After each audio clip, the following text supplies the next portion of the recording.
C'est au pied du Puy de Dôme qui est juste derrière nous et qui culmine à 1465 mètres d'altitude que nous vous donnons rendez-vous ce mois-ci dans le cadre du Super Essai. Nous avons décidé de mettre cap au centre de la France pour venir à la découverte de ces volcans d'Auvergne, dont le Puy de Dôme est le point le plus haut au milieu des 80 volcans endormis. C'est un lieu extrêmement prisé des touristes et des camping-caristes pour l'Auvergne, mais également des parapentistes.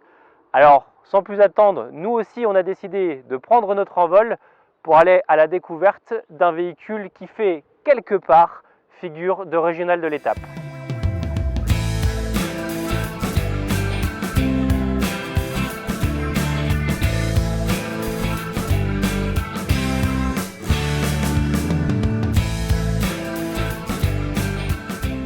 Ce mois-ci, nous avons la chance de pouvoir prendre le volant d'un véhicule de la marque Notin, situé à seulement une centaine de kilomètres du Puy de Dôme, d'où l'expression de figure locale employée tout à l'heure.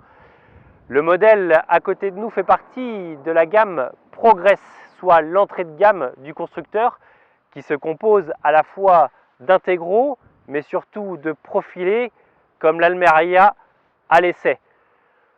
Tous les modèles portent le nom d'une ville espagnole et donnent donc un caractère un petit peu exotique. Mais c'est surtout que ce modèle ne fait pas figure de nouveauté à proprement parler. Bien au contraire, ce modèle a été lancé en avril 2013. Pour autant, il n'a pas pris une ride et la marque a continué de le faire évoluer dans le bon sens. Ce profilé fait 7,49 m de longueur. Esthétiquement, il a été intégré au niveau sérigraphie avec une certaine modernité qui diffère des modèles Excel, également en matière de construction puisque la carrosserie n'est pas en alu-fiber mais en polyester. Et à bord en revanche, ce véhicule Almeria conserve tout l'ADN de Notin, à savoir une menuiserie d'exception et une ambiance très réussie. Nous voilà à bord de l'Almeria et le moins que l'on puisse dire, c'est que l'atmosphère qui se dégage à bord est vraiment très agréable et flatteuse. Le mobilier y joue pour beaucoup puisque, en plus d'être de très bonne facture, la teinte est volontairement claire, ce qui offre, avec les lumières directes et indirectes, un habitacle très lumineux. Au niveau de l'implantation, cette Almeria revêt un caractère classique. Entendez par là que le parti salon n'est pas axé sur des banquettes latérales en vis-à-vis, mais bien sur un coin repas traditionnel avec une banquette en L d'un côté, un sofa latéral de l'autre et complété par les sièges cabines. À l'étape, ce coin repas peut accueillir jusqu'à 5 personnes confortablement installées autour du vaste plateau de table. En revanche, pour la route, l'Almeria, ici à l'essai, n'est homologuée que pour 4 personnes, 2 en partie avant et 2 face à la route en partie arrière. 4 couchages, c'est justement le chiffre que revendique cette Almeria d'un point de vue homologation pour l'étape. Le lit de pavillon électrique trône fièrement au-dessus du salon, mais les dimensions de seulement 120 cm aux épaules et 185 cm de longueur nous paraissent un peu justes pour accueillir 2 adultes. Ils conviendront davantage à un adulte, voire à 2 enfants. Même si le véhicule a 5 ans, il fallait déjà coller à la tendance du marché français. Pas étonnant donc de retrouver en partie arrière, au niveau du couchage principal, un lit central. Alors certes, par rapport aux conditions actuelles, le matelas apparaît un petit peu petit, avec 180 cm de longueur seulement, 135 cm de largeur. Le lit, pour sa part, n'est pas réglable en hauteur, mais Notin a réussi un gros coup de force en offrant tout de même une soute impressionnante de presque 1 mètre de hauteur pour un chargement de près de 2,3 mètres cubes. C'est tout bonnement impressionnant, malgré une fois encore que ce lit reste fixe. Enfin, fixe, pas tout à fait, puisque pour faciliter la circulation dans la chambre, la tête de lit se relève et libère ainsi un espace 20 cm supplémentaire en pied. La partie sanitaire se divise en 2 parties avec d'un côté le cabinet de toilette avec WC et lavabo. Ce compartiment fait face à une très belle douche totalement indépendante. D'un point de vue autonomie, ce véhicule est homologué sur la route pour 30 litres d'eau, mais le réservoir peut en accueillir beaucoup plus, avec une capacité maxi de 120 litres. Le poste cuisine est également à souligner car outre son aspect fonctionnel, il revêt un caractère d'élégance avec un revêtement en verre trempé somptueux. Pour ce qui est de la partie des équipements, ce modèle est équipé d'une grande cuve inox, d'une poubelle intégrée, rare donc il faut le souligner, et ici d'une gazinière avec four qui en revanche est proposée en option. On n'oubliera pas de souligner non plus l'espace bar, fidèle à l'image de Notin, qui peut sur ce modèle, si besoin, se transformer en compartiment pour cafetière Nespresso.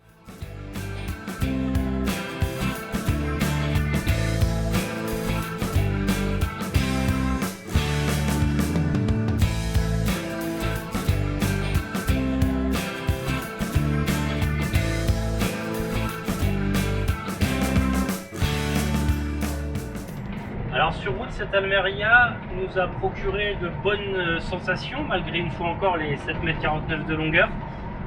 Alors après, il faut toutefois relativiser parce qu'il y a quand même sur ce véhicule des options qui sont assez intéressantes et importantes pour le confort routier, notamment le pack Progress Confort qui dispose en partie arrière des suspensions pneumatiques Alco.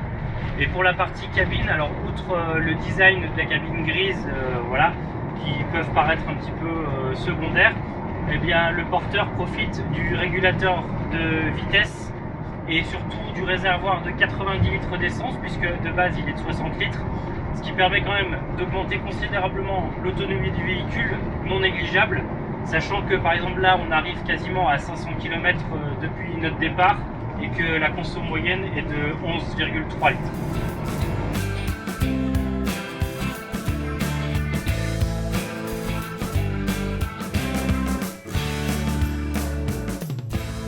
Afin d'être le plus complet avec ce véhicule à l'essai, il est impératif désormais de parler du budget. Et sachez que cette Almeria est commercialisée de base à 70 600 €, un tarif attractif certes, mais auquel il faudra sans aucun doute lui adjoindre des options. Et c'est pour cela que Notin a décidé de créer deux packs optionnels bien fournis. Le pack confort porteur dont nous vous avons déjà dit dans les grandes lignes l'intérêt qu'il avait, notamment au niveau du réservoir et des suspensions pneumatiques Alco, mais également un pack confort vie à bord qui reprend le réfrigérateur de 190 litres, les stores Remis de cabine, ou encore, plus étonnant puisqu'il s'accompagne sur le porteur, du combiné multimédia couplé à la caméra de recul. Quoi qu'il en soit, ces deux packs sont individuels et sont facturés chacun 3 550 €, ce qui fait un prix global pour le véhicule ici derrière nous de 77 700 €. Et bien voilà, le périple de notre super essai touche ici à sa fin.